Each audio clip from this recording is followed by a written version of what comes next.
Kali ini kita akan berbincang tentang masalah inklusi ya. Hari ini kita kedatangan narasumber ya, seorang akademi ya dari SD Tumbuh, beliau Ibu Romekasari.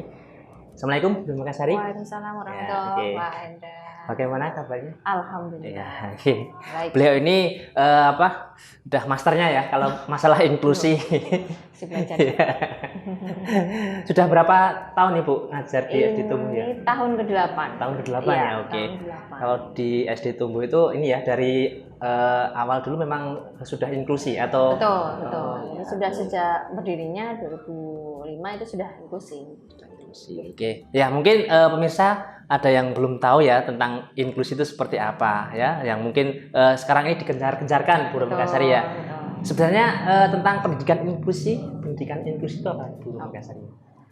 Sebenarnya kalau inklusi itu lebih kepada pendidikan yang merayakan keberagaman anak.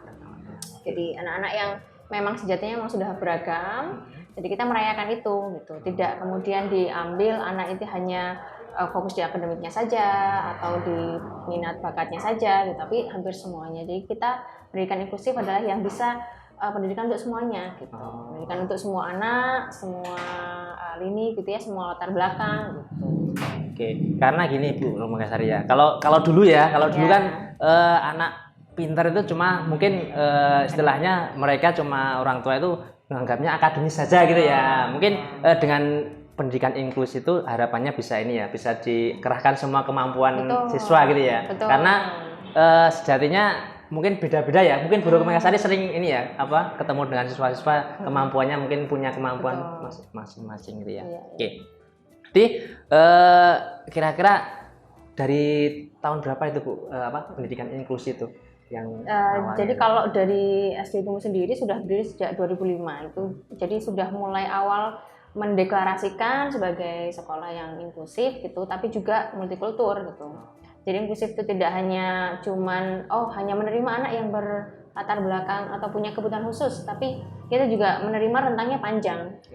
Dari anak yang memang punya butuh pendampingan, kemudian juga yang anak-anak dengan intelijensi yang lebih juga kita terima gitu. Jadi semua lini, semua range-nya itu akan sangat panjang sekali gitu. Inklusif itu kan juga menerima semua itu gitu.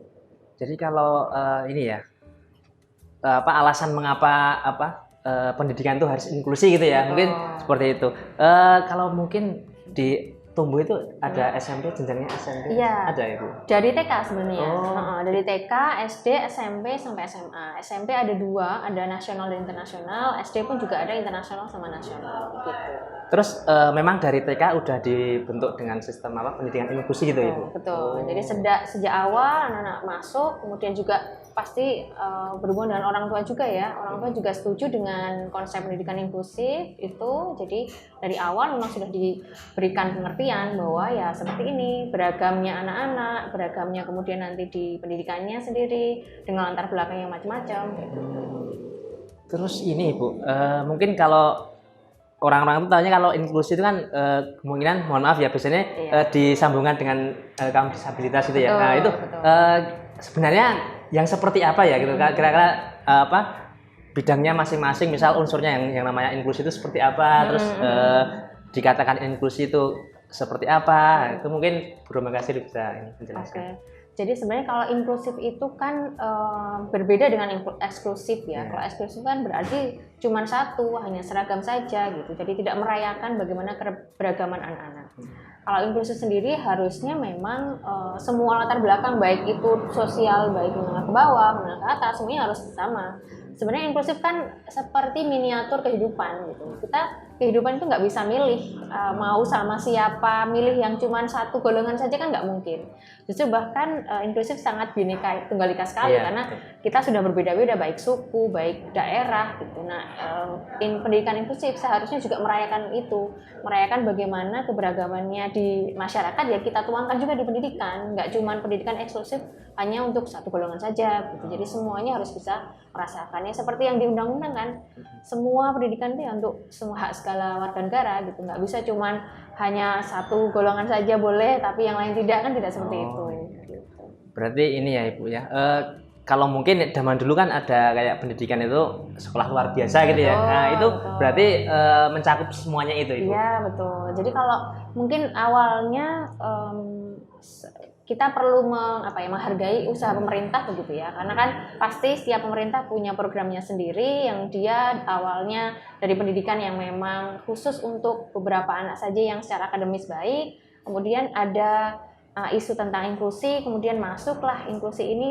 Mungkin tidak bisa semuanya sekolah bisa menerapkan pastinya, tapi kami sebagai sekolah tumbuh inginnya jadi pionir juga gitu. Jadi ingin juga memberikan wawasan kepada masyarakat bahwa ya sebenarnya bisa saja pendidikan inklusif itu bisa kok untuk semuanya gitu. Bisa diterapkan di mana saja gitu. Berarti itu nanti misal seperti kayak kurikulum, terus perangkat-perangkat pembelajaran juga memang buat sendiri ya? Betul. Jadi memang karena kita menghargai tadi keberagaman anak, sehingga memang perlu ada ya seperti program pendampingan individual, kemudian secara kurikulum juga disesuaikan, karena kan pasti tidak mungkin sama plek. Karena kan ya itu tadi, kita mungkin kalau secara teknis kami juga sampai ke soal saja sekali. Misalnya dalam satu soal ada 3 jenis soal yang kita buat. Anak yang memang perlu kita bantu, anak yang memang sudah advance, anak yang rata-rata. Jadi semua anak dalam satu materi itu mereka semuanya dapat terfasilitasi. Daripada kita cuma dapat satu, kemudian nanti ada yang tidak bisa mencapai itu. Kan kita tadi sudah dari merayakan keberagaman itu. Jadi kita memahami bahwa setiap anak itu perkembangannya pasti kan beda-beda. Nggak bisa kita samakan gitu. Jadi kita merayakan bagaimana dia memiliki perkembangan setiap sesuai dengan kebutuhan dan kemampuannya masing-masing. Jadi semuanya ini tersalurkan gitu ya berarti ya, dari kemampuan misalnya. Harapannya seperti itu. Jadi semua anak memang kita fasilitasi, misalnya anak ini fokusnya pada apakah lebih kepada audionya, visualnya. Jadi dari medianya pun yang dipilih juga disesuaikan gitu. Jadi sesuai dengan kebutuhan, sesuai dengan kemampuannya masing-masing. Saya tuh masih kalau gambarannya kok masih bingung ya ketika misal nanti ketika ujian, misal ada mungkin yang kaum disabilitas misal mempunyai kemampuan terbatas di bidang ini. Nah, gitu terus ketika ujian secara bersama-sama gitu, kira-kira berarti butuh beberapa guru ya atau iya, jadi kalau dari di kami biasanya dari awal anak masuk ada observasi dulu. Observasi mana nih yang kira-kira memang dia secara mandiri bisa atau perlu kita bantu benar-benar kita dampingi gitu kan, itu ada prosesnya. Ada yang perlu didampingi benar-benar yang tidak bisa mengerjakan sendiri, ada. Berarti kita perlu ada guru yang mendampingi. Atau jika sebenarnya nggak masalah, sebenarnya dia bisa mengerjakan, hanya mungkin levelnya diturunkan gitu. Jadi dari awalnya dari membuat kompetensi, kemudian indikatornya range-nya sudah sangat panjang gitu. Sama-sama misalnya tentang matematika, tentang bangun ruang, mungkin ada anak yang bisa menghitung sampai volume segala macam, tapi ada yang hanya bisa mengidentifikasi saja, jenis bangun ruang itu ini saja gitu. Jadi itu yang kita bedakan, hanya materinya sama, hanya apa yang mereka dapatkan yang sesuai dengan kebutuhan mereka. Gitu sih. Ya, gambaran secara teknis sudah gitu. Punya sedikit gambaran saya. Kemarin tuh masih bingung kalau inklusi seperti apa, padahal sekarang ini kan sekolah-sekolah negeri kan wajib tuh ya, maksudnya wajib menerima semua kalangan gitu ya. Oke. Jadi mungkin ada sebuah prinsip dalam pendidikan inklusi itu yang terpenting apa berarti Ibu kalau misal ingin membuat sebuah sekolah inklusi itu? Bahwa setiap anak itu unik. Setiap anak itu spesial, setiap anak itu punya kekuatannya sendiri-sendiri. Kita tidak bisa paksakan itu. Kemudian ada anekdot yang menarik ketika ada, kalau tidak salah sih Albert Einstein gitu. Dia memberikan contoh bagaimana kita bisa menilai, misalnya dalam satu kelas itu ada beberapa hewan gitu. Ada burung dan ada ikan. Masa kita mau memaksa ikan untuk bisa terbang atau memaksa burung untuk bisa berenang? Kan tidak pas gitu. Nah, inklusif itu sepertinya akan menyasar ke situ. Jadi prinsipnya adalah bahwa bagaimana anak-anak ini bisa kita benar-benar dampingi. Memang artinya karena kita fokusnya pada anak, ya berarti gurunya yang memang perlu kerja kerasnya agak keras nih lumayan gitu ya untuk mendampingi anak-anak ini gitu.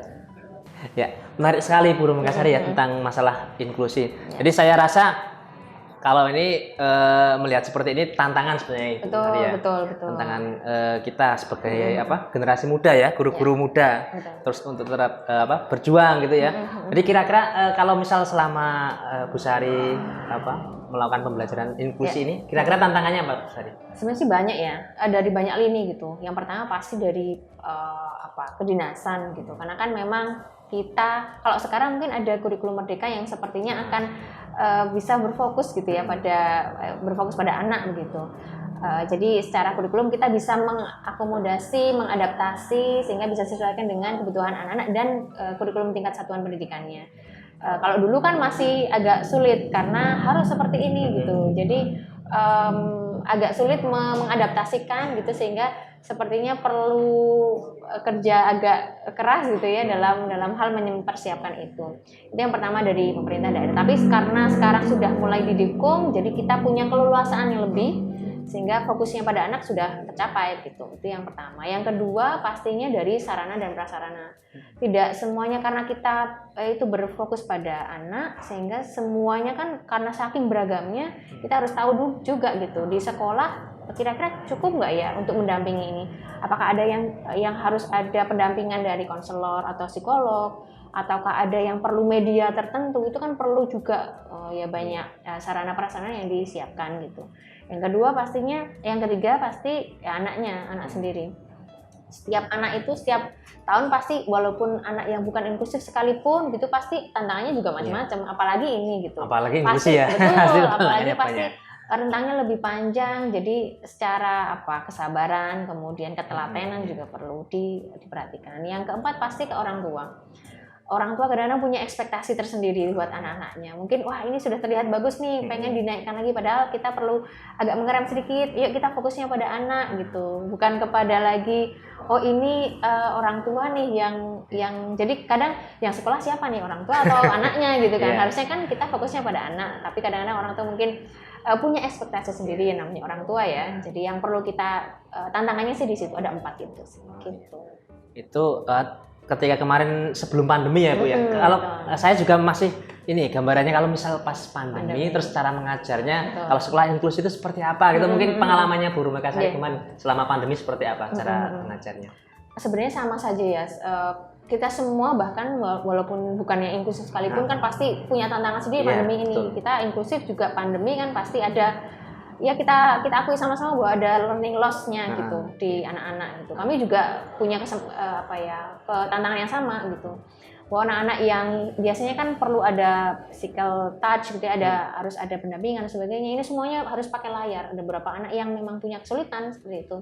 Jadi akhirnya kami kemudian memberikan beberapa layanan. Jadi beberapa anak-anak yang memang sangat-sangat punya hambatan daring dalam jaringan gitu, jadi boleh masuk ke sekolah tapi dibatasi hanya 1 jam. Jadi minimal secara kedekatan, kemudian keterlibatan anak dan dia tuh nggak sampai lupa sama gurunya yang pasti. Itu jadi ada kedekatan emosional yang harus dibangun. Nah kami mendatangkan anak ini ke sekolah gitu. Dengan prokes yang sangat ketat gitu. Karena kan nggak mungkin ada beberapa anak-anak yang dia nggak bisa kalau nggak ketemu sama gurunya langsung gitu. Jadi itu akan pasti berbeda gitu. Jadi ya itu beberapa layanan yang kami kerjakan ketika kemarin pandemi. Tantangannya sangat luar biasa ya Bu. Iya betul, semuanya kayak semua lini deh. Mungkin ini Ibu ya bagi teman-teman pengajar yang baru mau mulai ada sekolah inklusi mungkin apa kira-kira pesan-pesan Bu Rumeka Sari ya untuk generasi pengajar muda. Pengajar muda, iya. Baik, jadi untuk teman-teman yang mungkin baru memulai gitu ya untuk pendidikan inklusif, yang pertama pasti harus mampu beradaptasi. Harus mau siap gitu ya dengan banyak perubahan gitu. Apalagi kalau dunia sekarang kan perubahannya sangat cepat ya. Yang kemarin pandemi juga itu membutuhkan jiwa yang cukup mampu cepat beradaptasi. Jadi bisa berubah langsung gitu ya. Tidak kemudian ketinggalan. Yang kedua pasti juga butuh mau belajar. Jadi sikapnya mau belajar, mau menghargai bagaimana anak-anak beragaman tentu saja. Dengan perubahan yang cepat, kemudian anaknya juga beragam, pasti juga harus butuh ketelatenan dan kesabaran juga gitu dalam menghadapi pendidikan inklusif secara luas, gitu sih. Ya, terima kasih Bu Sari ya, atas sama-sama. Waktunya. Ya, semoga ini bisa bermanfaat untuk teman-teman yang mendengarkan ya. Oke. dari saya ucapkan sekian. Saya Ari. Assalamualaikum warahmatullahi wabarakatuh.